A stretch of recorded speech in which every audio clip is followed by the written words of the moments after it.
Episode 1, The Room with My Name on It. They told me never to go upstairs. Not when I was a child. Not when I came back. But the house never forgot me. And the room never stopped waiting. I returned to Hollow Creek 2 days after my mother disappeared. The town hadn't changed. The trees still leaned over the road like they were listening. The wind still sounded like it carried gossip in its teeth.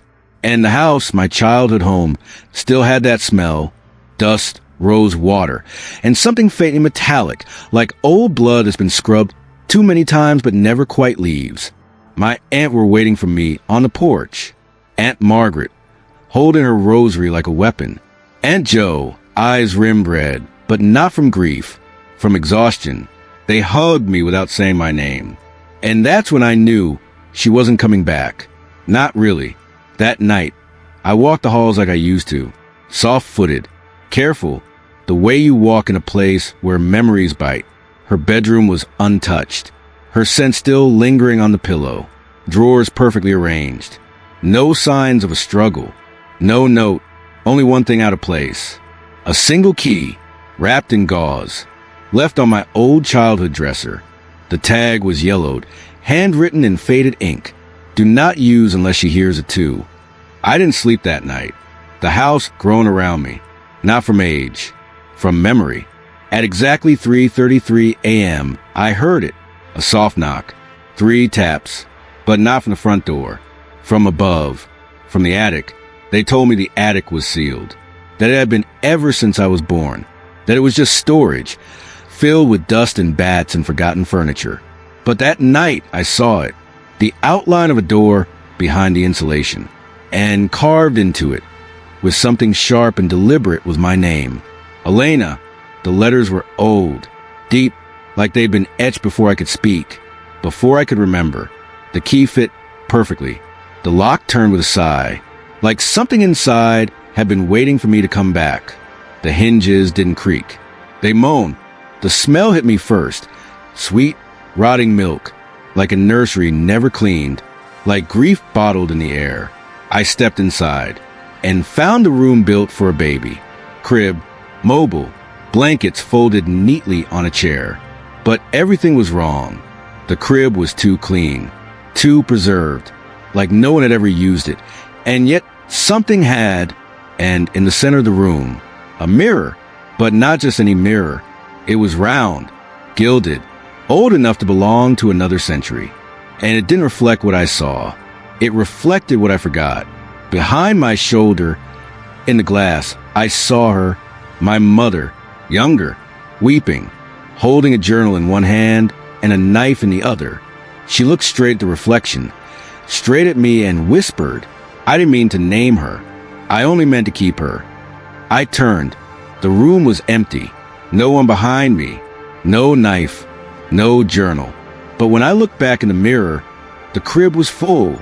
A baby, wrapped in red cloth, eyes open, mouth stitched, and then it smiled. I screamed, but no sound came out. Only a name, not mine, older, harsher, something not meant for human mouths. I ran, locked the attic, didn't tell my aunts. But that night, I read the tag again. Do not use unless she hears it too. And now I understand. The room isn't haunted. It's echoing. And it only wakes when the bloodline calls it by name. Episode 2. The journal that wrote me first. The journal was waiting in the crib, wrapped in linen, still warm, as if someone had just closed it. It shouldn't have existed. It was dated 11 months before I was born. I didn't open it right away. Something about it felt sentient, as if the pages might bleed if I turned them too quickly. But the cover bore her handwriting, my mother's, and not just her name, mine, written in looping cursive on the first page. For Elena, before she remembers too much. The first line wasn't a greeting. It was a warning. If you're reading this, it means the mirror has begun to reflect what's buried. It means the name stitched beneath your ribs is humming again. I sat down. Not because I wanted to, because my knees gave out, because my heart had started beating to a rhythm I didn't recognize. Or maybe I did. Maybe I'd always known this wasn't the first time. The pages weren't written like a diary. They were prophecies. Descriptions of things I'd never told anyone. The scar behind my left ear from a fall I don't remember. The dream I had at 6 where I drowned in a cradle made of teeth. The voice that whispers my name when I pass by the attic. Even though it sounds nothing like my mother's, she'll hum when you sleep. Not because she loves you, but because she wants you to forget the other lullaby. I turned the pages faster. Each one read like a mirror of my memory, but older, angrier. Written by a woman who loved her daughter so much. She tried to seal her out of her own story. Halfway through the journal, I found a page torn out, burned at the edges. And beneath the scorch marks, one line survived. If she learns the true name, she'll open the door backward, and the room will not close again. My hand shook. The air grew thick. I could feel it now. A pulse on the floorboards. Not just memory. Intention. This house doesn't echo. It records. And something is listening again. At the very end of the journal, scrawled in rushed handwriting, Elena, if you find this before I'm gone, don't look for me. Don't go to the church. Don't say it aloud. And then one final sentence, as if she couldn't help herself. But if the mirror smiles back, it's already too late. I closed the journal, but the reflection in the mirror didn't match. I wasn't sitting. I was standing, smiling, and in the reflection's hand was the torn page, held tight, bleeding at the edges. I reached out, so did she. Our fingertips touched the glass, and the mirror whispered, in my mother's voice, "You weren't born, you were recalled." I backed away, but the reflection didn't follow. She stayed there, smiling, still holding the final page.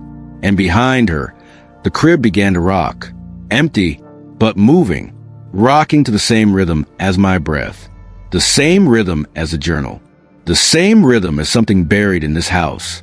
Try and be remembered. Episode 3, the name that came before me. Names carry echoes, but some carry replacements. The morning after I read the journal, I looked up my birth certificate. It wasn't easy to find. My mother had hidden most of her records, filed things under maiden names, sealed documents like she was running from something ancient, not the law, but memory. When I finally unearthed it, folded into the back of a baptismal folder wrapped in plastic, I noticed something strange. A correction. A white outline where my middle name used to be, and underneath the fading ink, barely legible. Elena Margaret Harper, deceased. The paper trembled in my hands, but I wasn't sure if it was the wind or me. Deceased? I was standing, breathing, reading it, but someone had marked me dead. Or worse, someone else had worn the name before I did. I took the certificate to Aunt Jo. She didn't deny it. She didn't look surprised. She just looked tired, like someone who'd spent her whole life stitching silence over a wound that never stopped bleeding. She wasn't supposed to name you after her, Jo whispered. It's tradition. You never pass down a cursed name. Cursed? I asked. Not in the Hollywood way, she said. In the repeating way. When something goes wrong, and the family keeps pretending it didn't. So it happens again. And again. Until someone finally calls it what it is. There was a photo hidden in Joe's Bible. Black and white. A girl standing beside a church altar around age 5. Same eyes as mine. Same hairline. Same scar behind the left ear. Is that me? I asked. Jo shook her head slowly. That's the first Elena. She died before your mother turned 20. They said it was a seizure, but she was found in the attic, crib in pieces, mirror shattered, and something humming to the floorboards. I took the photo, stared at it that night. It was me, or rather, it was the version of me the house had seen first, the version that hadn't survived. But the house remembered, and the house, I realized, didn't care about who was born. It cared about who returned. I went to the attic again. The crib was still there, but this time it had something inside. A dress, tiny, faded pink with hand-stitched flowers and a name tag. Elena. No last name. No date. Only one thread had been pulled loose. like someone tried to erase it, but changed their mind. I brought the photo close, and the air shifted. The mobile began to spin. No wind, just motion. And in the mirror, she appeared again, not smiling this time, not waiting. She stood holding the dress, but it wasn't clean anymore. It was wet, dripping something dark, and in her other hand, she held the torn page from the journal, the one that warned, if she learns a true name, she'll open the door backward. That night, I dreamed of drowning in a crib, but not in water, in versions of myself, one after another, climbing in beside me, whispering, singing, naming me things I didn't understand, until they all chanted one word in unison, return. I woke with a photo clenched in my fist, but it wasn't a photo anymore. It was a mirror shard, and etched into the glass. She didn't die. She just waited for her name to be spoken again. Now, I wonder, am I Elena? Or am I the name she left behind to finish what the first one couldn't? Episode 4, The Blood That Remembers Me. Blood doesn't lie, but it also doesn't speak, not in words. It remembers in silence, and sometimes that silence is louder than any scream. I spit into the tube on a Sunday, not because I believe in answers, but because I didn't trust questions anymore. I sent the DNA kit to 3 labs, 1 public, 1 private, and 1 that specializes in unusual genetic anomalies. According to the message boards no one talks about in daylight. I didn't tell my aunts, didn't tell Camila, didn't even write it down in the journal. I kept hidden behind the water heater in the basement. The only place in the house the mirror couldn't see me. 3 weeks later, the results arrived. I opened them in the attic, because if the house was going to remember with me, it deserved to know first. All 3 reports said the same thing. My DNA was a 100% match, with a deceased female infant. Date of death, March 11th, 1997.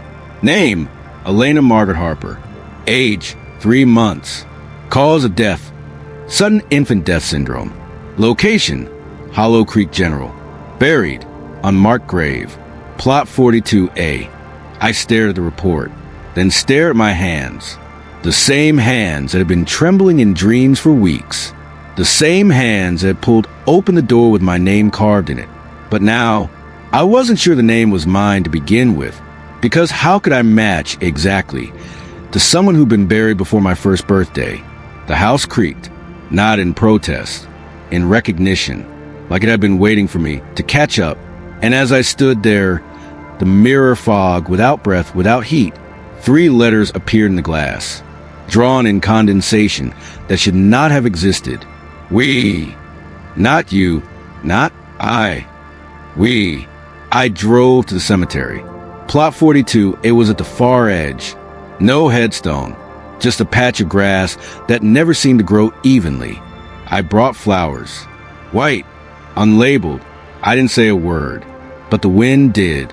It whispered like a mother at the edge of a crib, and when I closed my eyes, I heard it again, not from the world, from inside me. You are the restart, not the beginning, not the end, just the echo she could not silence. That night I bled, not from a wound, from my nose, my ears, my gums. The mirror wouldn't stop fogging. I tried to write it off. Stress, trauma, psychosomatic unraveling. But deep down, I knew my blood wasn't breaking down.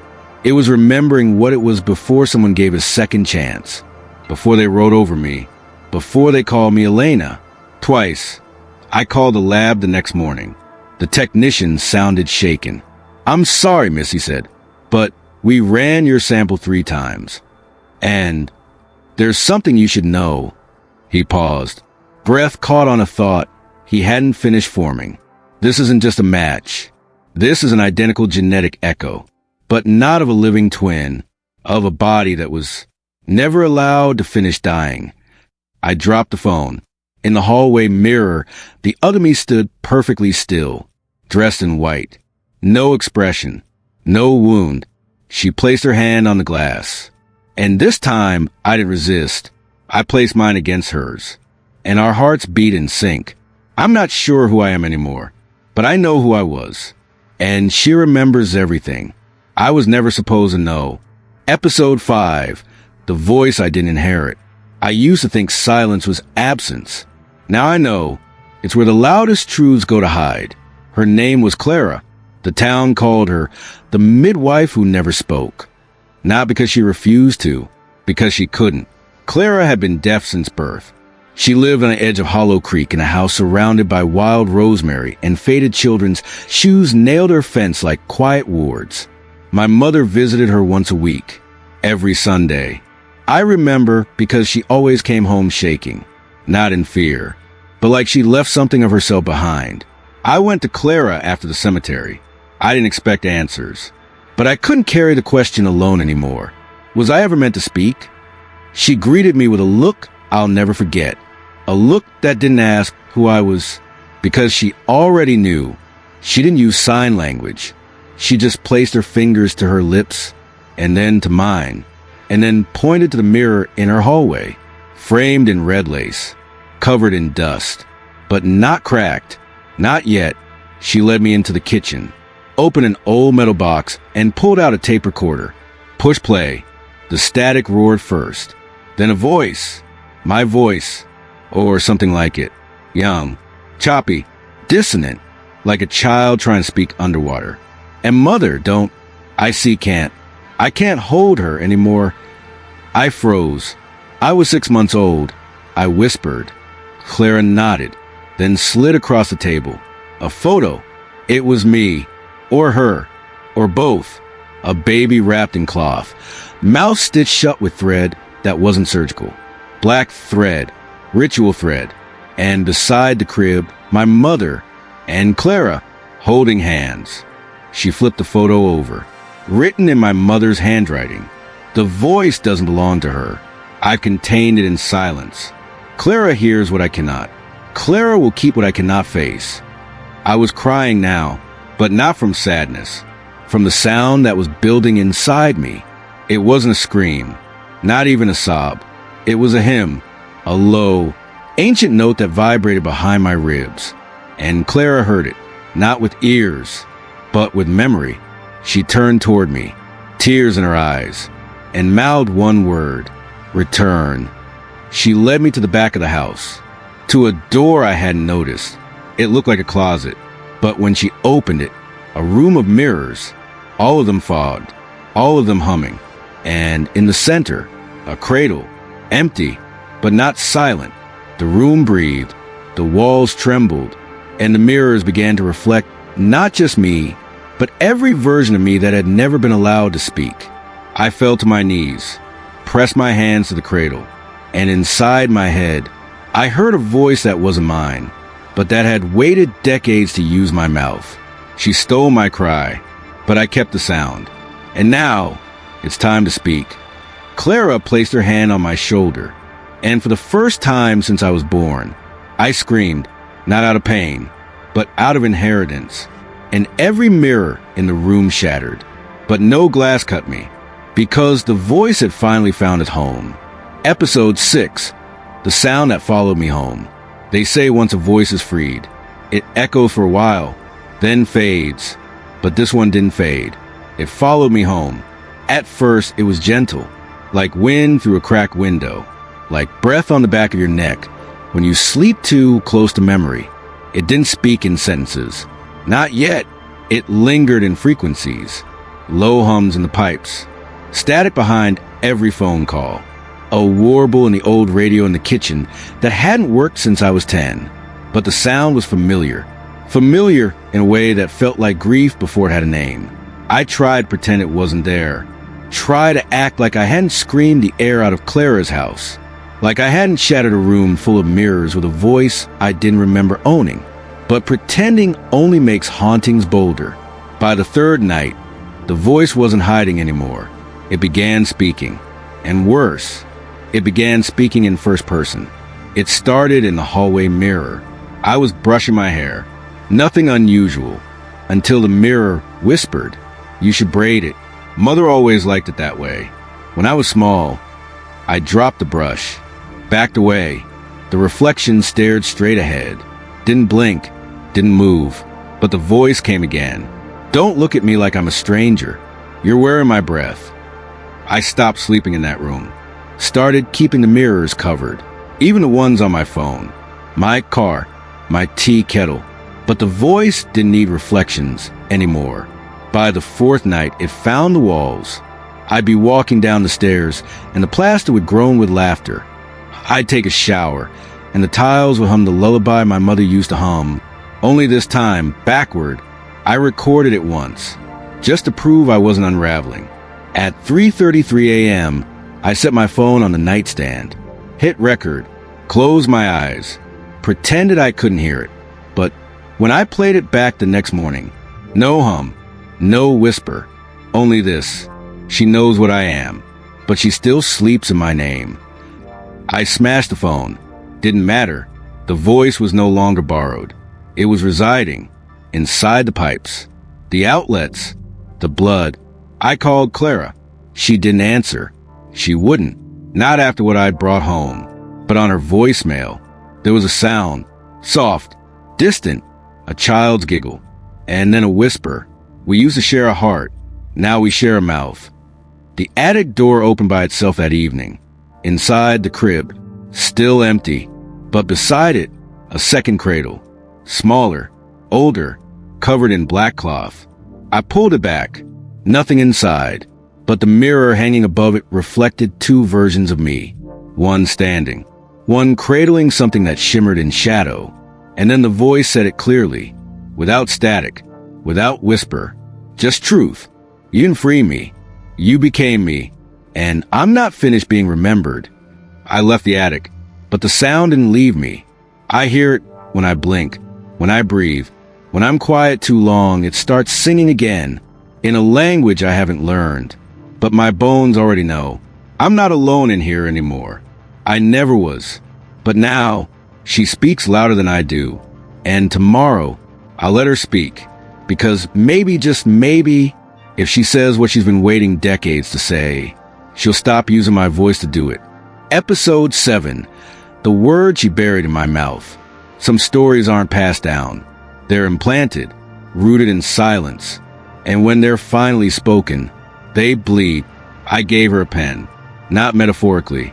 Literally. A black fountain pen my mother kept locked in the wooden box under her bed. The one wrapped in red thread, with a note that read, "Do not use unless she insists on speaking." Well, she had. She whispered through the walls, sang through the pipes, hummed through my dreams. And now, she wanted ink.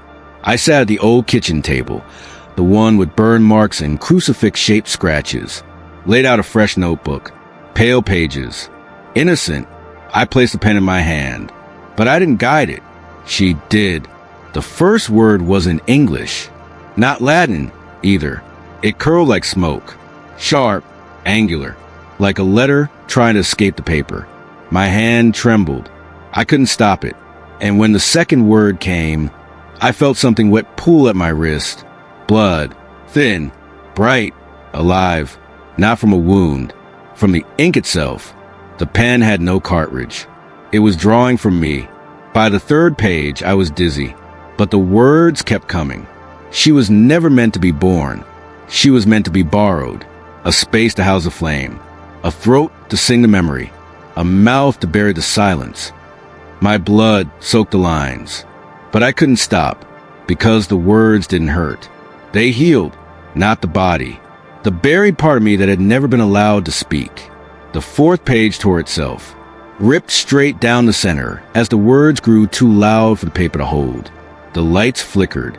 The mirror in the hallway shattered, even though I hadn't uncovered it. And the voice, she laughed, not cruelly, not gleefully, but like someone who had finally been heard. By the seventh page, I collapsed. Camila found me hours later, unconscious, pale, the notebook still open, still writing, my hand moving, even in sleep. She screamed, not because of the blood, but because she recognized the handwriting. "It's her," she whispered. "It's your mother's hand."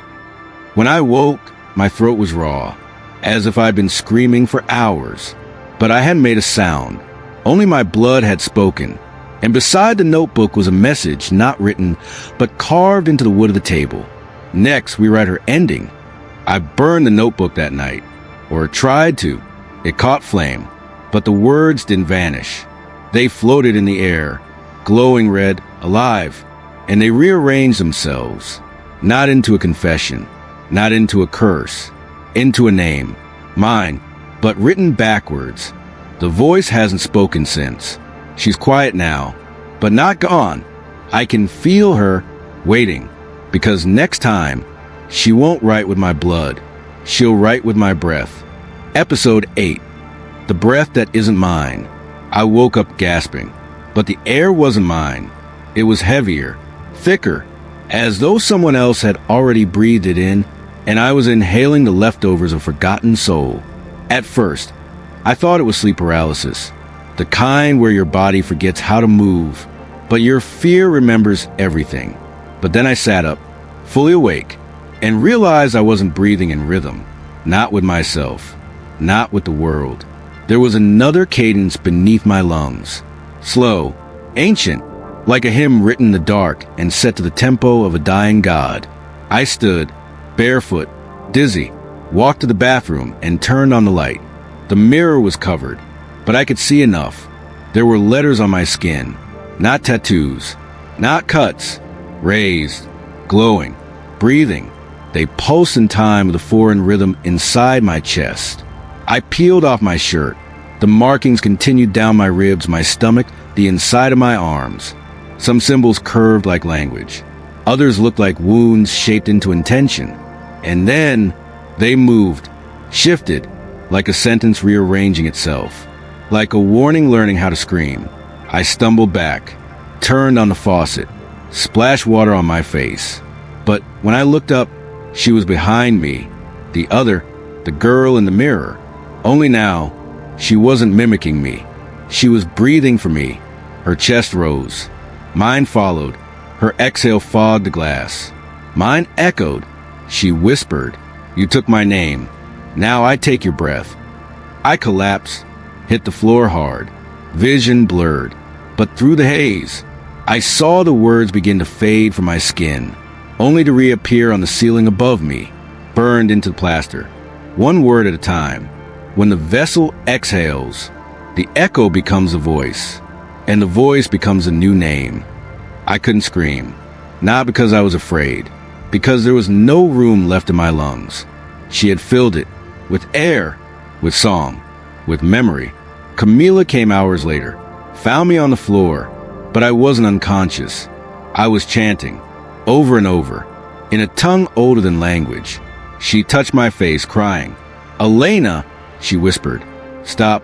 You're calling something. You don't even know what it is." And through cracked lips, I spoke the first time all day. But it wasn't my voice. "She does." I passed out. When I woke, Camila was gone, but the room was covered in writing. Walls, floorboards, window panes, all in the same burning script. And in the center of it all, on my palm, a final message had appeared. One more breath, and she'll be fully written. Now I don't know which is worse, that I'm losing control of my body, or that I might not want to get it back. Episode 9, the room she's writing me into. The house is changing, not slowly, not subtly, but deliberately, and it always begins with a dream. I dream of a hallway that didn't exist, tiled in bone-colored marble, lined with oil lamps that flickered, not from wind, but from breath. At the end of the hall was a door, red, veined like flesh, locked with a key I've never seen, but somehow knew was already inside me. When I woke up, my bedroom wall was wet, not damp, slick, pulsing, alive. I peeled away the wallpaper, and beneath it, a seam, a new door. It hadn't been there yesterday, or the day before, but now it was part of the house, as if the architecture was listening, as if something was writing. I didn't open it at first. I waited, watched. The doorknob twitched at 3:33 a.m., twice, like it was breathing in sync with me, and the sound that followed wasn't wind. It was a pen scratching paper. I went back to the journal. The one that bled when I wrote in it. But this time, I found pages I hadn't written. Pages I didn't recognize. A new entry, in my handwriting, but describing something I hadn't lived. Yet, she'll enter the red room barefoot, her right hand trembling, her left still marked with a name. She'll see herself at the age of 7, standing in the corner, humming the lullaby she forgot to forget. I slammed the journal shut, but my feet were already moving, barefoot, right hand trembling, left hand still pulsing with the breath script etched into my skin. I opened the red door. It led to a room that smelled like rosemary and blood, a nursery, but wrong. The crib was too large, the rocking chair too small, and in the far corner, a child, 7 years old, back turned, humming, and I recognized the tune. It was the same lullaby that used to play. From the mobile above my crib, the one that never needed winding, the child turned around slowly. It was me, but not now, not truly then. A version of me written into a room that should not exist. She opened her mouth, didn't speak. She exhaled, and from her lips came letters, red, drifting in the air like ash. They formed words that curled into the wallpaper, words that rearranged the shape of the crib, the walls. Me, I backed out, slammed the door, but it didn't close. It whispered, "You're not living your life. You're fulfilling her draft." That night, the house grew another room, behind the pantry, lined with mirrors, empty, except for a single chair and a voice recorder. I played it, my voice. I know she's building me, but I don't know what for. All I know is that I've never actually chosen a thing. I've only ever read the lines. Camila came the next morning, saw the new hallway, didn't ask. She just placed a small crucifix on the kitchen counter and said, "The house is her scripture now, and you are its final chapter." I asked her how many rooms had been added. She looked at me with grief in her throat. Enough for all the daughters, but only one gets to walk out with her own voice. And now I wonder if she's building me one room at a time, rewriting me through dreams, walls, and breath. What happens when the house is complete? Episode 10. The chapter one wasn't meant to read. Some pages aren't lost. They're buried. And the thing about buried stories is, they grow. The dream was colder this time. No fire, no mirrors, just concrete, and a pulse beneath it. A slow, heavy thud-thud, like a heart that had been waiting beneath the floorboards far too long. I woke up gasping for air that tasted like dust and mildew. The house felt different. Still, not silent, but holding its breath, as if it knew what I was about to find. It started with a crack in the floor near the fireplace. Hairline, innocent, until I noticed it was shaped like a sentence. A single line in a language I'd seen before, etched into my skin, chanted in the cradle room, sung in a voice that never belonged to me. I knelt, ran my fingers along the groove. It burned, but not in pain, in recognition. The house was asking for a key, so I gave it one. I cut my thumb with the same penknife I used to write the blood journal, let a drop fall into the crack. The floor opened, softly, like a mouth finally tired of staying closed. Beneath it, a compartment. Inside, a single page, wrapped in cloth, stitched shut, with my name sewn across it in faded red thread. But not the name I answered to. The one I screamed in the mirror. The one I bled into the hymn book. The one the attic carved into its walls. I tore the thread with my teeth, opened the cloth, and there it was, the chapter she never wrote. Because it wasn't hers to write. It wasn't long, only 9 lines. But every word felt like it had been waiting for someone with my breath to read it aloud. The first daughter remembered the womb. The second daughter remembered the name. The third remembered the silence. And the fourth, she remembers everything. She will find the house. She will wear the voice. She will break the breath. And when she speaks the last line, we begin again. I didn't speak. Couldn't. The air around me felt too thick with fate. Like if I said even one word, I would finish something that had waited generations to close. Camila appeared at the doorway. She looked at the open floor. the cloth in my hands. She didn't ask how.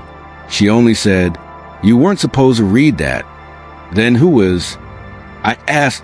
She looked away. "The one who didn't survive." "But she made you remember for her." That night the house bled. Cracks formed in the corners. Red liquid seeping from the walls. But it wasn't paint. Not water. It was ink. The same shade as what I wrote with. What she whispered in. The same shade as memory when it refuses to die quietly. The mirrors all turned inward. Reflected things I hadn't done. Moments I hadn't lived. A version of me, writing the chapter with someone else's hands. And on every surface, the final line appeared. Scrawled, scratched, sung, "We begin again." I burned the page, but it didn't burn. I buried it under the house.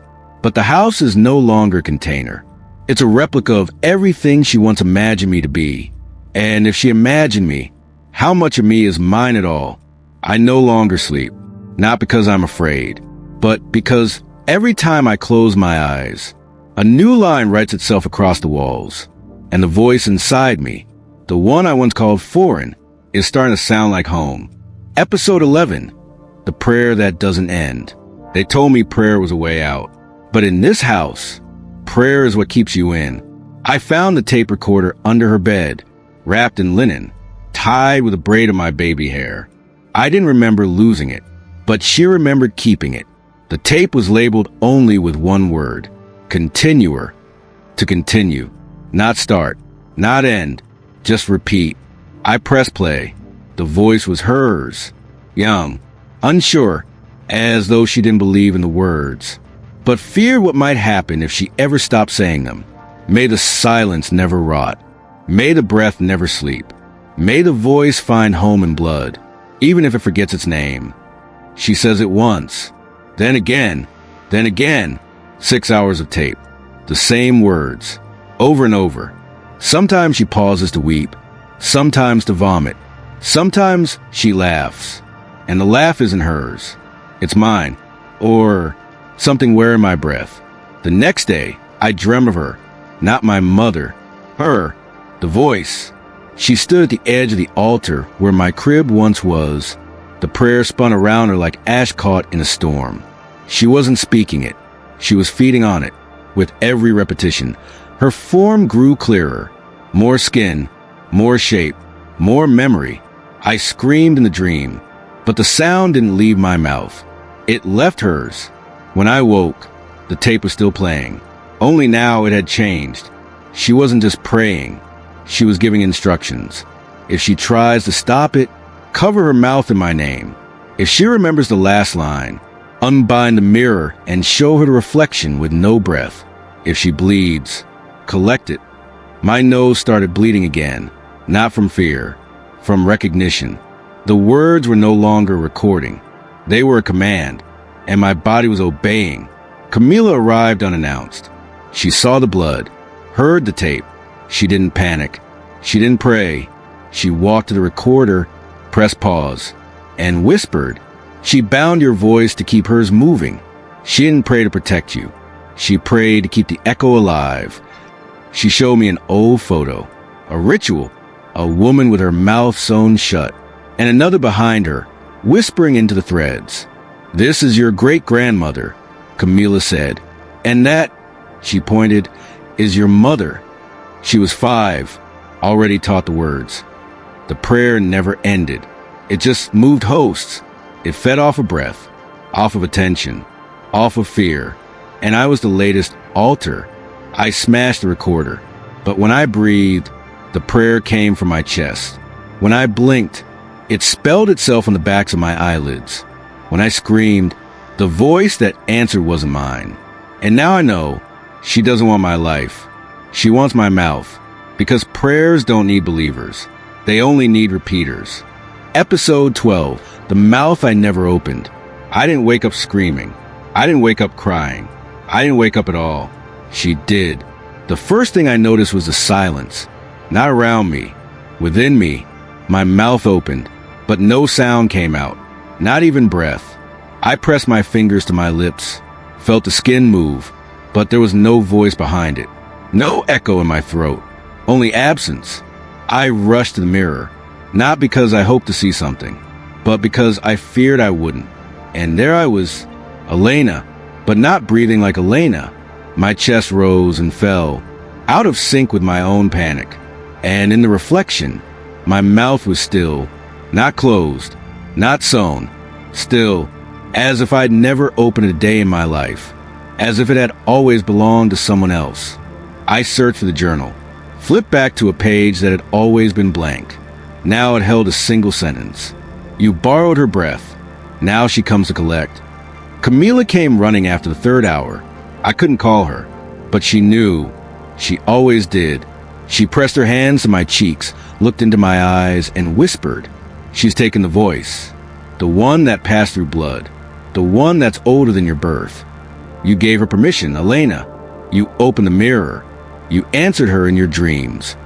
I shook my head, tried to scream, tried to pray. But prayers are just breath wrapped in shape. And I no longer own shape. Camila opened the trapdoor in the floorboards, the one we'd sealed months ago. But this time, it was different.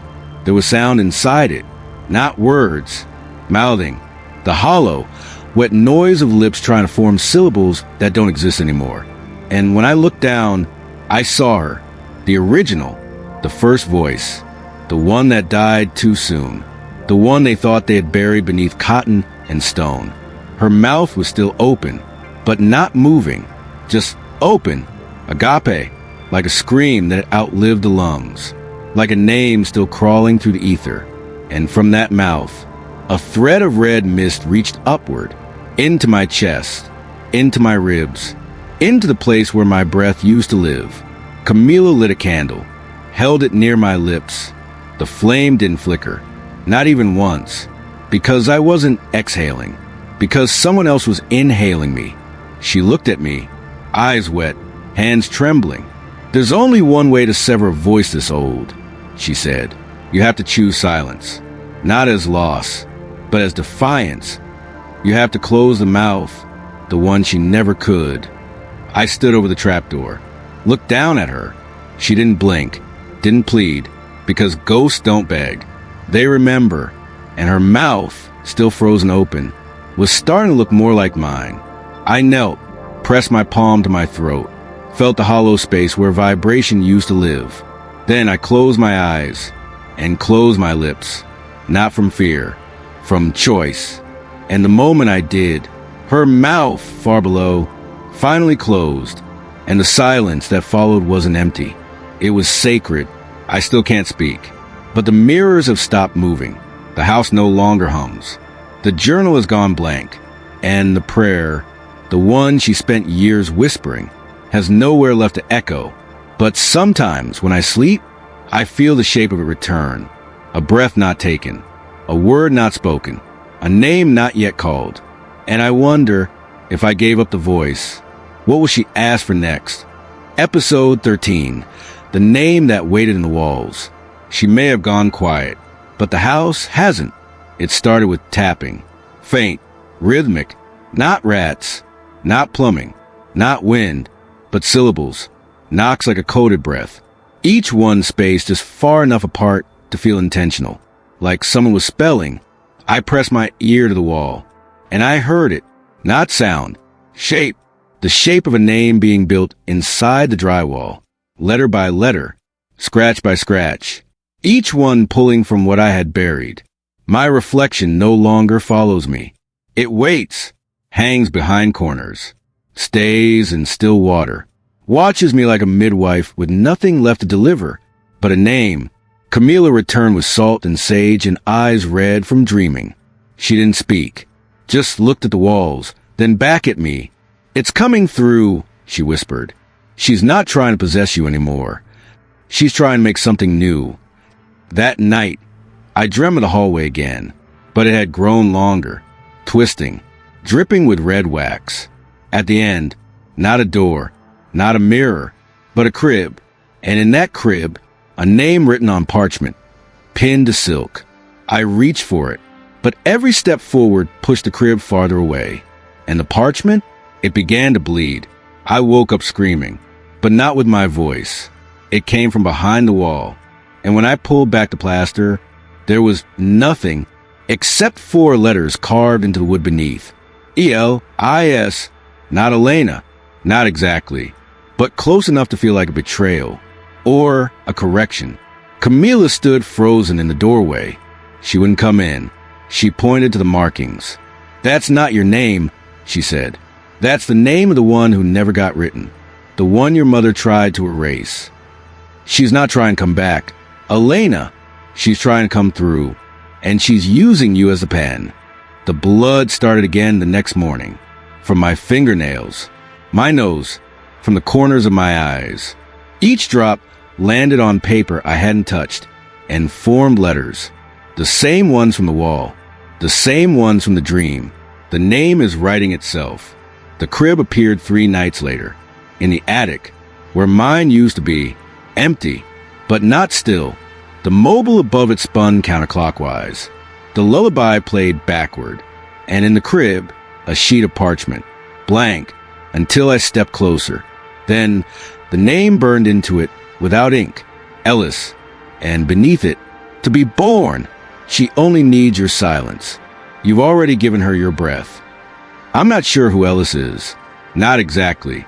But I know she's more than a name. She's a replacement. A voice that was never given a throat. A daughter never held, but always whispered. And she's using what's left of me to finish being made. I haven't spoken in days. Not out of fear. Out of instinct. Because if I say anything, she might answer. And the walls will finish spelling. What I was never meant to read aloud. Episode 14. The room they're building from my silence. I thought silence would protect me. But I never asked who was listening while I stayed quiet. It began with walls that didn't belong. Corners where no corners had been. Doors that weren't there yesterday. Hallways too long for a house this size.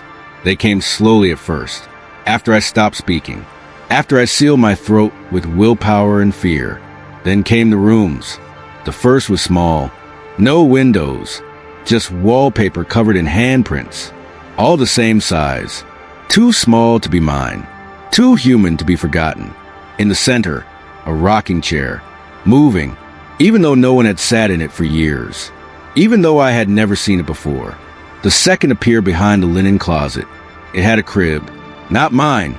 Not new. This one was burned black. Charred. Still warm. And above it, scratched into the ceiling. She needs a body. Silence builds the bones. I stopped sleeping. But even in waking, the rooms continued. The third one had mirrors. But none of them reflected me. Only her, the child I had never met. The name I had never spoken. Ellis. She didn't smile. Didn't cry. She only waited. Camila found me staring into one of the mirrors. My eyes weren't moving. She touched my shoulder. I didn't flinch. "You think you're holding her back," she whispered. "But every second you stay silent, the house gets more of her." I wrote on the wall with chalk. "What happens if I speak?" She answered. Then she chooses. One of you stays. The other becomes a room. That night, I followed the knocking again. It led me to a room I didn't know existed. Beneath the floorboards, it was still forming. The ceiling unfinished. The walls humming. A crib in the center empty. But I could feel it. It was waiting for a name to settle in. And I knew, every time I bit my tongue, every word I didn't scream, I was giving her bricks. The journal reappeared on my nightstand. Blank. Except for a message written in blood across the front cover. You gave her your voice. Now she wants your shape. I looked in the mirror that night. Half my reflection was gone. Faded, erased in parts. The rest of it wasn't mine. It was smoother, smaller, younger, more like a draft being revised. I whispered a single word, the first in days. No. And the house shuddered. The mirror cracked. But the door in the hallway grew.